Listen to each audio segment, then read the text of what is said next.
Okay, for this video, I want to show you if this iPad, let's go straight to upgrade to iPad OS 26.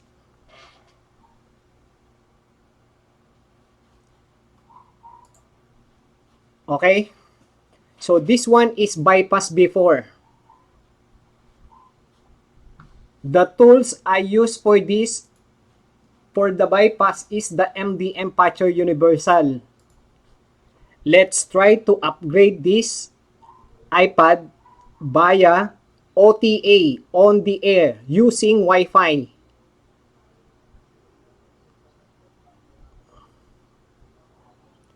So let's try if or after bypass if the MDM came back or directly still the bypass is still there. Okay? Let's check if this one after bypass the MDM come back or still the bypass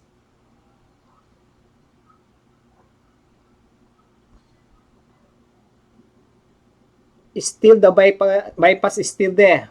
Okay? So as you can see, this one is the 9th generation. 9th generation iPad. So as you can see, we have the available software upgrade to iPad OS 26. So let's try this software. Just hit this one and then upgrade. So once again, this upgrade is OTA, on the air. Don't do the upgrade on your computer.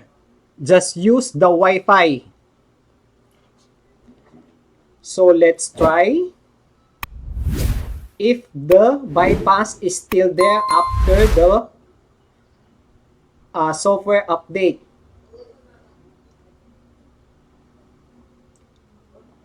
Let's see the magic. Let's see the power of the MDM patcher.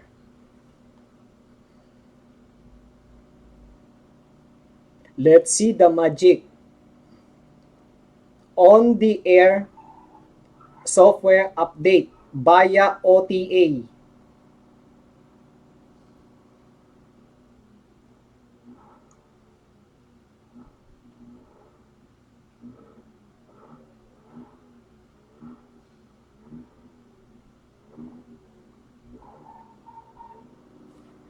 Once again, this one is bypass before.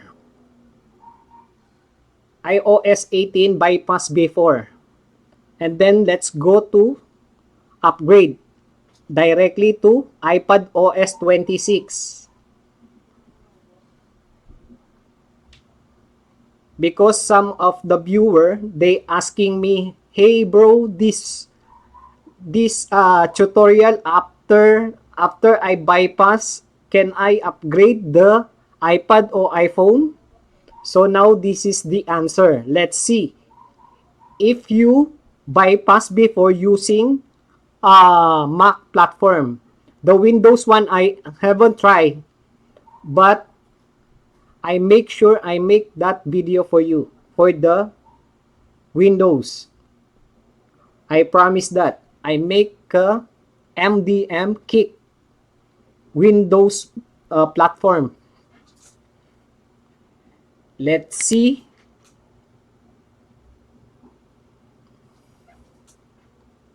Let's wait few minutes and then let's see the magic.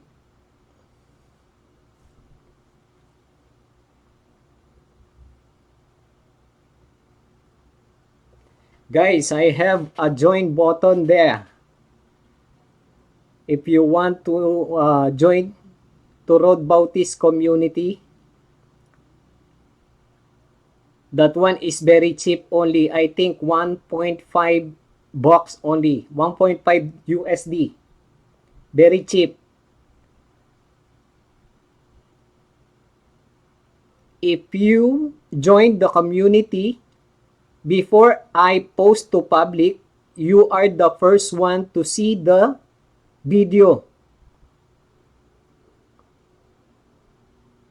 Before the video come to public, all the member first, the first can see the latest video for the MDM bypass.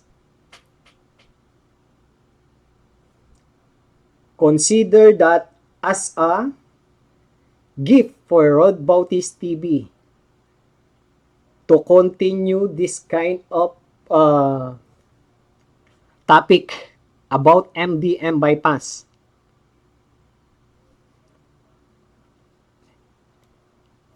This tutorial is for educational only. Okay? If you have MDM lock, for example, you buy on eBay or the Facebook marketplace, and then they never told you the iPad is MDM lock, so you can proceed for the MDM bypass. Bypass means is not totally removed.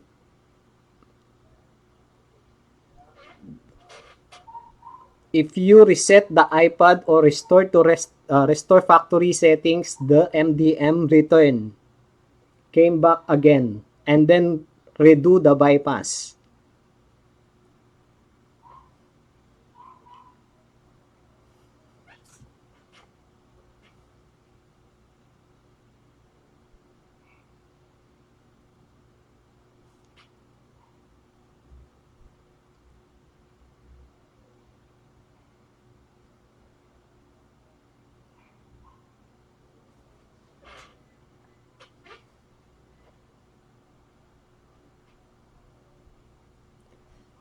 After bypass, you can do anything you like. You can download any apps you like as long the apps is supported, no hassle. You can on and off also untethered. This one is 100% Mac platform bypass.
Okay, installation is done.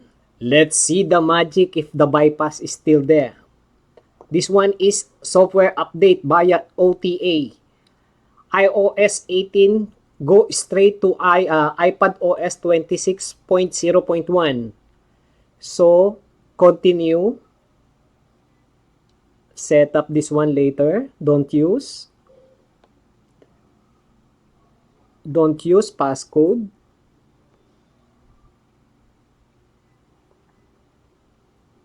Set up this one later.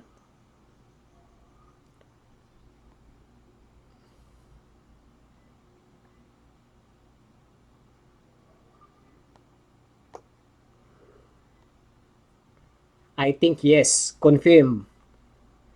The bypass is still there. As you can see now, we have the iPad OS 26.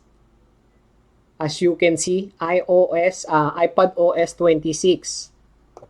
So, the iPhone or iPad running iOS 18 can do the software update via Wi-Fi or OTA if you're using the Mac platform bypass before, the MDM Patcher Universal. So, the upgrade or the software update is safe. Let me show you. This one is untethered. So, let's do the restart.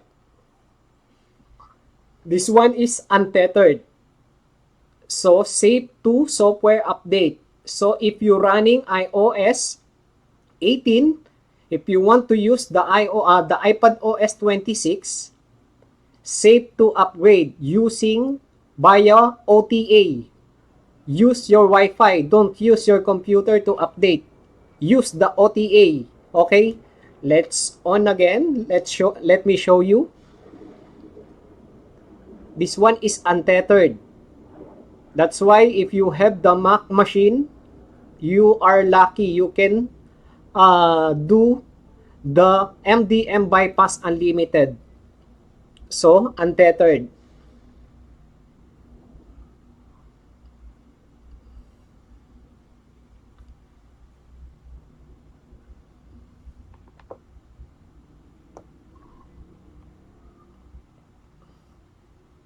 See? Okay, that's it. Confirm. Safe to software update. iOS 18 to iPad OS 26. That's it, guys. See you next one. That's it for this video. Bye.